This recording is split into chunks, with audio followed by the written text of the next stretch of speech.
नमस्कार, अमन study point पर आप लोगों का हार्दिक स्वागत है। आज की इस वीडियो में हम लोग कुछ महत्वपूर्ण प्रश्नों पर चर्चा करेंगे। आगामी बीईओ परीक्षा के लिए सर्वाधिक महत्वपूर्ण है। इसमें कुल 40 प्रश्न हैं। 40 में आपका स्कोर कितना हुआ ये हमको कमेंट बॉक्स में लिखकर आपको बताना है। और ऐसे ही टेस्ट सीरीज हमारे चैनल पर लगातार मिलती रहेगी। उसके लिए आपको हमारे चैनल को सब्सक्राइब करना है, पास में लगे बेल आइकन को प्रेस करना है, जिससे आपको हमारे वीडियोस की नोटिफिकेशन मिलती रहे। तो आइए शुरुआत करते हैं।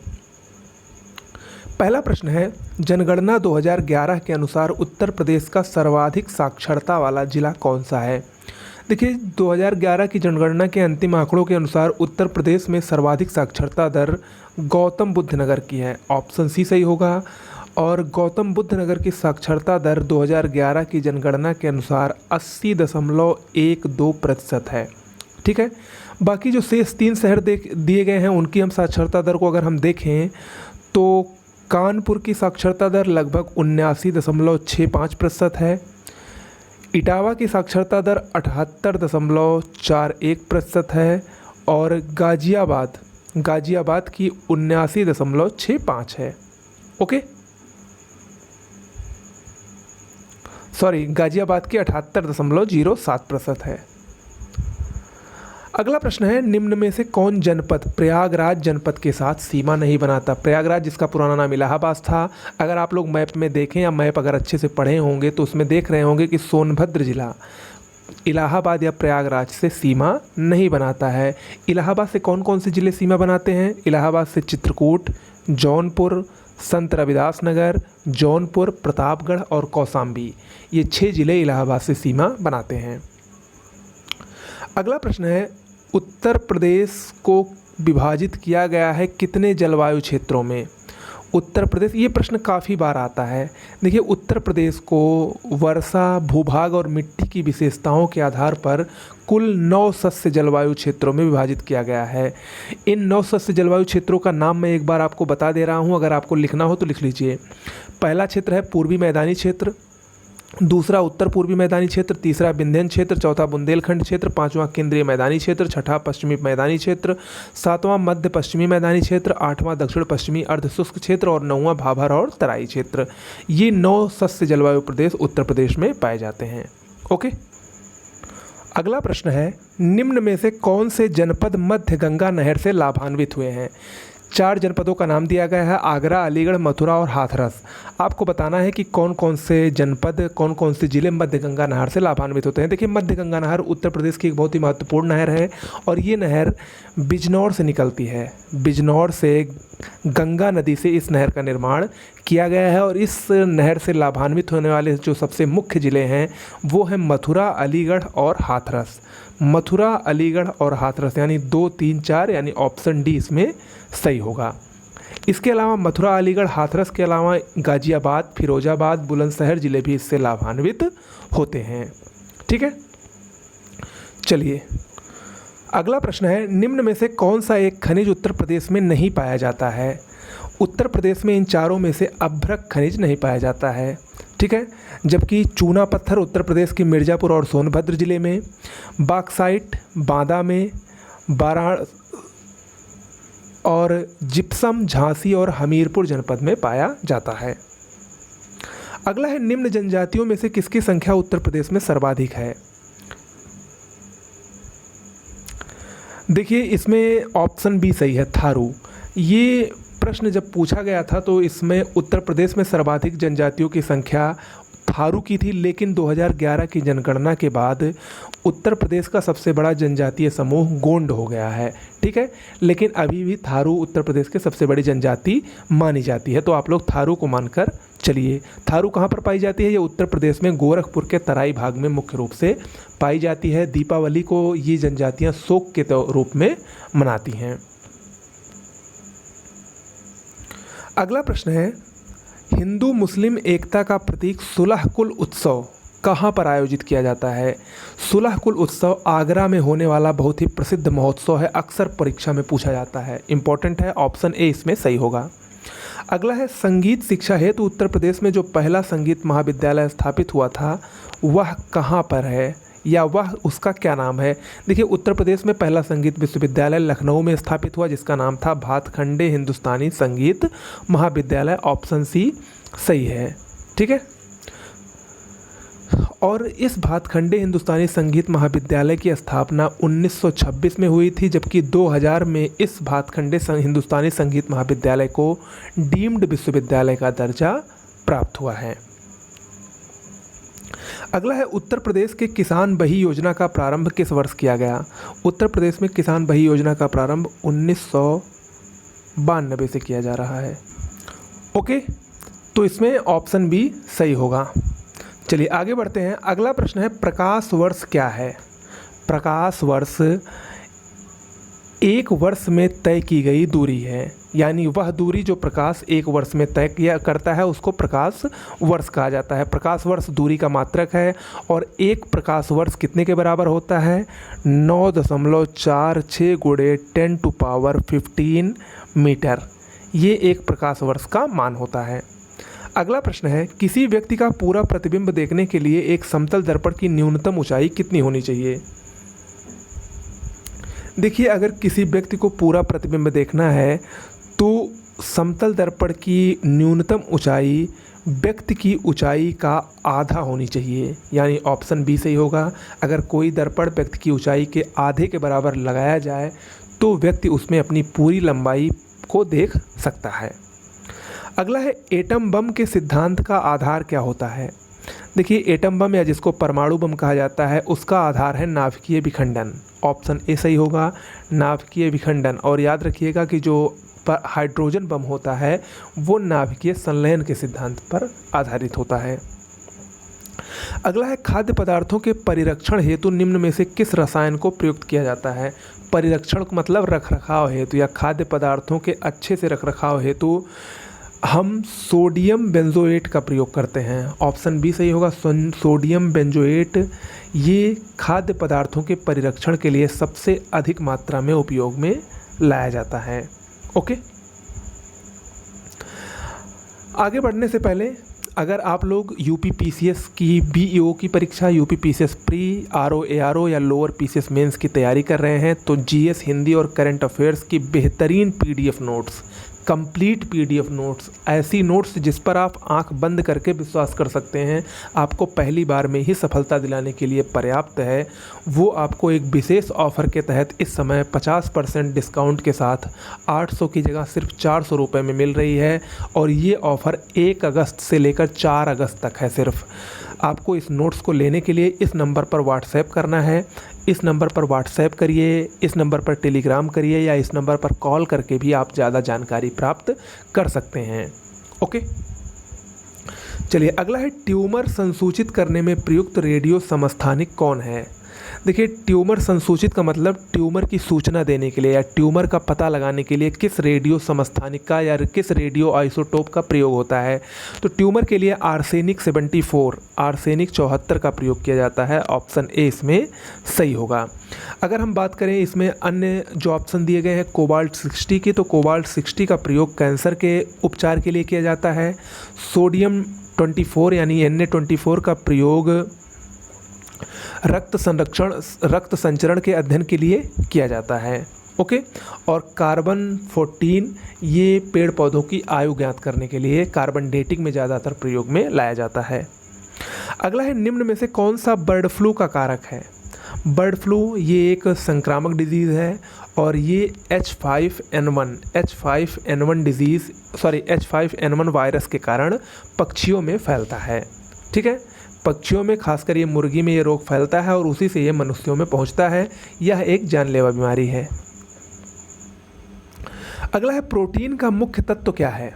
प्रोटीन का मुख्य तत्व नाइट्रोजन होता है। याद रखिएगा प्रोटीन में अगर प्रोटीन का हम कॉम्बिनेशन देखें तो इसमें कार्बन, हाइड्रोजन, ऑक्सीजन और नाइट्रोजन सभी होता है, लेकिन इसमें लगभग 16% मात्रा नाइट्रोजन की होती है। अगला है सूची 1 को सूची 2 से सुमेलित करना है और उन सूचियों के नीचे दिए गए कूट से सही उत्तर जानना है। एक तरफ कुछ प्रमुख बीमारियों का दिया गया है और दूसरी तरफ वो बीमारियां किसको प्रभावित करती हैं उसका नाम दिया गया है। आपको बताना है कि कौन सा इसमें सही है। ठीक है, देखिए पहले हम इन सबको देख ही लेते हैं, उसके बाद हम सही करते हैं। देखिए इंसेफेलाइटिस जो होता है वो मस्तिष्क को प्रभावित करता है। ऑप्शन ए का 2 इसमें सही होगा, ठीक है। इसके बाद फाइलेरिया, फाइलेरिया को फील पाँव भी कहते हैं, ये लसिका पर्व से संबंधित होता है। ल्यूकीमिया यानी ब्लड कैंसर, ये अस्थिमज्जा को प्रभावित करता है। और मलेरिया, मलेरिया से रक्त की कोशिकाएं प्रभावित होती हैं। तो यानी ए का 2, बी का 3, सी का 4। ए का 2, बी का 3, सी का 4, ए का 2, बी का 3, सी का 4 और डी का 1, यानी ऑप्शन डी इसमें सही है। ओके, चलिए अगला प्रश्न है, श्यामी जुड़वा का प्रयोग होता है किसके लिए? श्यामी जुड़वा का प्रयोग ऐसे जुड़वों के लिए होता है जो एक दूसरे से जुड़े होते हैं, अर्थात संयुक्त जुड़वा के लिए श्यामी जुड़वा का प्रयोग होता है। ऑप्शन डी इसमें सही होगा। अगला है, वर्चुअल मेमोरी का आकार किस पर निर्भर करता है? वर्चुअल मेमोरी का आकार डिस्क स्पेस पर निर्भर करता है। ऑप्शन सी सही होगा, अर्थात डिस्क में जितना ज़्यादा स्पेस होगा वर्चुअल मेमोरी में उतना ही डाटा हम रख सकते हैं। अगला प्रश्न है, अध्यात्म ज्ञान के विषय में नचिकेता और यम का संवाद किस उपनिषद में मिलता है?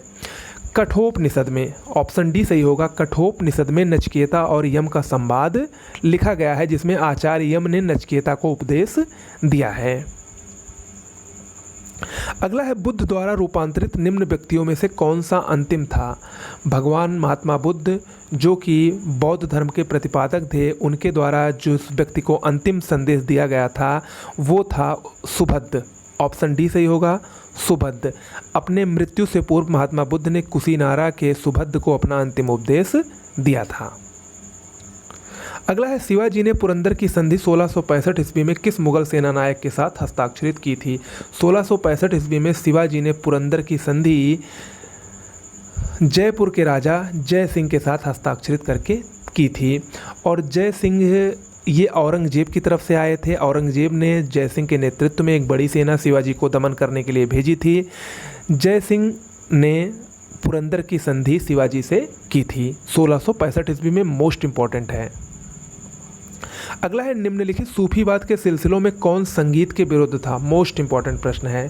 देखिए, जो नक्शबंदी या नक्शबंदिया सिलसिला था सूफी संत का, वो संगीत के विरुद्ध था, ठीक है। और ये सूफियों में सबसे अधिक कट्टरवादी सिलसिला भी था। इसने अकबर की उदार नीतियों का विरोध भी किया था और मुग़ल साम्राज्य का प्रसिद्ध शासक औरंगजेब इसी सूफी सिलसिले का अनुयायी था, इसी सिलसिले को मानता था, नक्शबंदी को, ठीक है।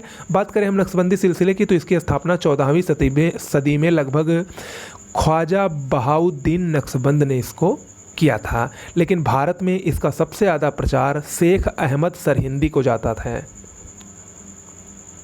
अगला है, कोपेनहेगन संग्रहालय की सामग्री से पाषाण, कांस्य और लौह युग का त्रियोगीय विभाजन किसने किया था? इसका विभाजन थॉमसन ने किया था। ऑप्शन ए सही होगा, थॉमसन ने, ठीक है। अगला है, किताब उल हिंद के लेखक अलबरूनी को किस शासक द्वारा बंदी बनाया गया था? अलबरूनी का पूरा नाम, अगर हम अलबरूनी के बारे में थोड़ी चर्चा करें तो अलबरूनी का पूरा नाम अबू रेहान मोहम्मद बिन अहमद अलबरूनी था। इसका जन्म 15 सितंबर 1973 में हुआ था। ये बहुत ही विद्वान था, बहुत ही विद्वान लेखक था, वैज्ञानिक भी था, धर्मज्ञ भी था और विचारक भी था। 1017 में इसको महमूद गजनबी ने जीत लिया था। महमूद गजनबी ने इसको बंदी भी बनाया था, इसको कैदी के रूप में गजनी लेकर आया।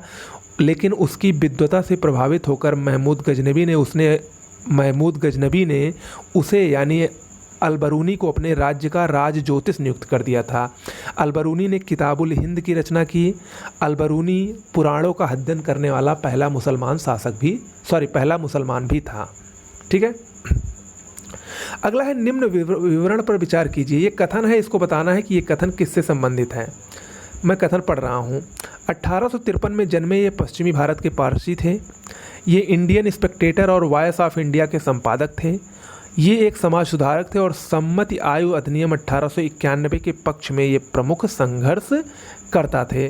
देखिए, ये कथन बेहराम जी मेरवान जी मालावारी से संबंधित है, यानी BM मालावारी से संबंधित है। ये एक पारसी थे, इन्होंने इंडियन इंस्पेक्टर और वॉइस ऑफ इंडिया की संपादन किया था और ये एक समाज सुधारक भी थे और इन्होंने सम्मति आयु अधिनियम 1891 के पक्ष में प्रमुख रूप से संघर्ष भी किया था। अगला है 1928 के बारदोली सत्याग्रह का नेतृत्व किसने किया था? 1928 में बारदोली सत्याग्रह का नेतृत्व गांधी जी के अनुयायियों ने किया था, खासकर सरदार वल्लभ भाई पटेल ने। ऑप्शन ए इसमें सही होगा। यह जो आंदोलन था, यह सत्याग्रह था, यह भारतीय राष्ट्रीय आंदोलन का सबसे संगठित, व्यापक और सफल आंदोलन रहा है। और इस आंदोलन की सफलता के बाद ही बारदोली की महिलाओं ने सरदार वल्लभ भाई पटेल को सरदार की उपाधि दी थी। ये मोस्ट इम्पॉर्टेंट है। अगला है 1929 के भारतीय राष्ट्रीय कांग्रेस के लाहौर अधिवेशन की अध्यक्षता किसने की थी? ये भी इम्पॉर्टेंट है। 1929 में भारतीय राष्ट्रीय कांग्रेस का लाहौर अधिवेशन कई मायनों में बहुत महत्वपूर्ण है। इसकी अध्यक्षता जवाहरलाल नेहरू ने की थी। ये क्यों महत्वपूर्ण है? ये इसलिए महत्वपूर्ण है क्योंकि इसी अधिवेशन के दौरान,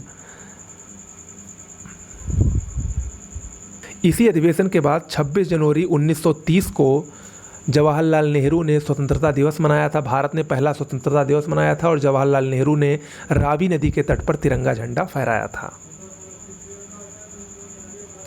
अगला है, किसने कहा कि यदि भगवान अस्पृश्यता को सहन करते हैं तो मैं उन्हें कभी भगवान नहीं मानूंगा? ये कथन है बाल गंगाधर तिलक का। बाल गंगाधर तिलक ने ये कथन कहा था। बाल गंगाधर एक भारतीय राष्ट्रवादी शिक्षक थे, समाज सुधारक थे और एक स्वतंत्रता सेनानी थे। इन्हें भारतीय अशांति का जनक भी कहा जाता है, जो कि वैलेंटाइन सिरोल ने कहा था।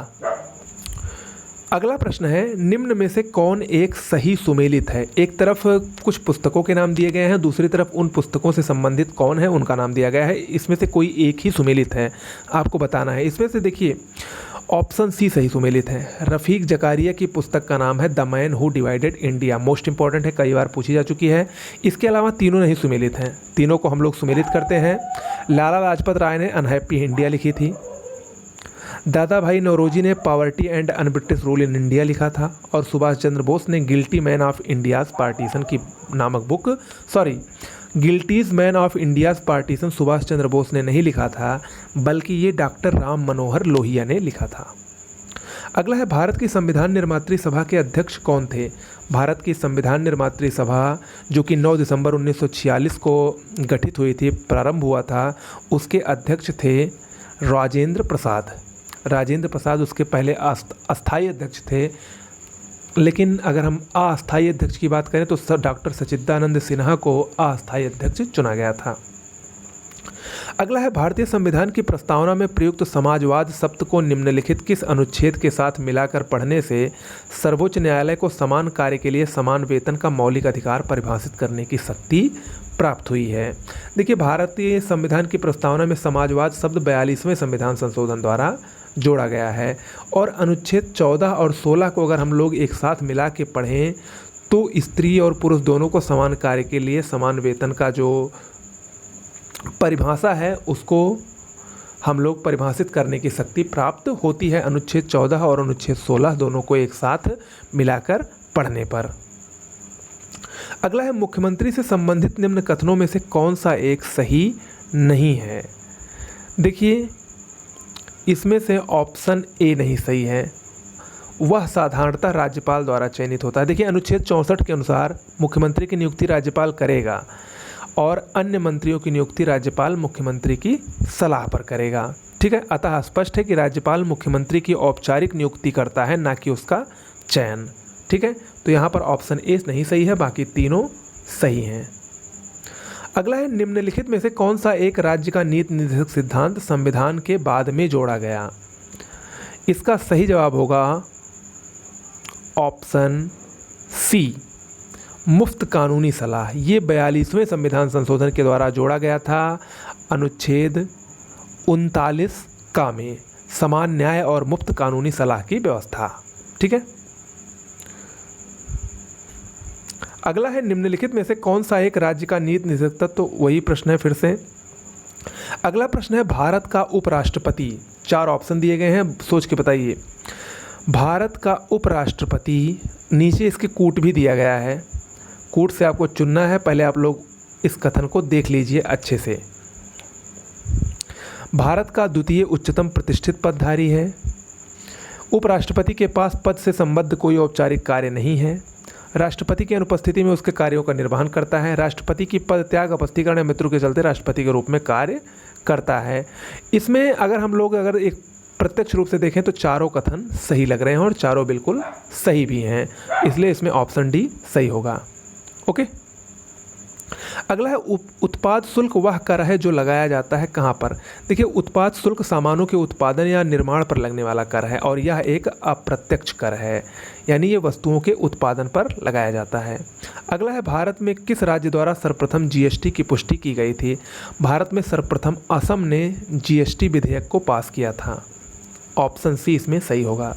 अगला प्रश्न है, निम्न में से क्या भारत की आर्थिक योजना का उद्देश्य नहीं है। देखिए, भारत की जो आर्थिक योजना है उसके बहुत सारे उद्देश्य हैं, जैसे आर्थिक समृद्धि, आर्थिक और सामाजिक असमानता को दूर करना, गरीबी का निवारण करना, रोजगार के अवसरों में वृद्धि करना, जबकि जनसंख्या वृद्धि ये भारत की आर्थिक योजना का बिल्कुल भी उद्देश्य नहीं है। ऑप्शन ए इसमें सही होगा। ठीक है, तो दोस्तों आज के लिए इतना ही। 40 प्रश्न इसमें कुल थे। आपका कितना सही हुआ आप लोग कमेंट बॉक्स में लिखकर ज़रूर बताया करिए। ऐसे ही हमारे साथ आपको बने रहना है। हमारे चैनल पर करंट अफेयर्स भी चल रहा है, डेली रोजगार समाचार भी मिल रहा है और ढेर सारे अभी आपको मैटर हमारे चैनल पर आपको मिलते रहेंगे। ठीक है, मिलते हैं अगले वीडियो में। नमस्कार।